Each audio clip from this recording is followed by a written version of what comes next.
राम नाम सत्य है वरून संजय राऊत आणि सुधीर मुनगंटीवार यांच्यामध्ये जुंपली आहे। कोणत्याही हिंदूची अंत्ययात्रा शेवटी रामाचं नाव घेऊनच निघते अशा शब्दात सुधीर मुनगंटीवारांनी संजय राऊतांवर पलटवार केला। तर काहीही करा तुमचा राम नाम सत्य होणार अशा शब्दात संजय राऊतांनी भाजपवर टीका केली होती। त्यावरूनच सुधीर मुनगंटीवार यांनी जोरदार पलटवार केला। राम को प्रवेश कर लिया क्या पार्टी में?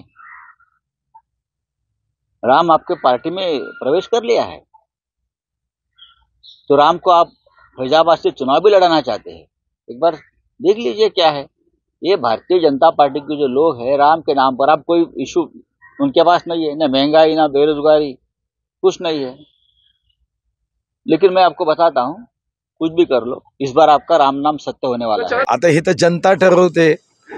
प्रभू राम हा तर जो मानेल त्याचा आहे। ज्यागा रामावर श्रद्धा आहे त्यांचा प्रभू राम आहे। महात्मा गांधींचा प्रभू राम आहे। हे राम म्हणून त्यांनी शेवटचा श्वास सोडला। राम नाम सत्य है। तो जर कोणत्याही हिंदू मधल्या जातीचा असेल तर शेवट हा राम नाम सत्य है असं म्हणतच आपण त्याची शेवटची अंत्ययात्रा निघते।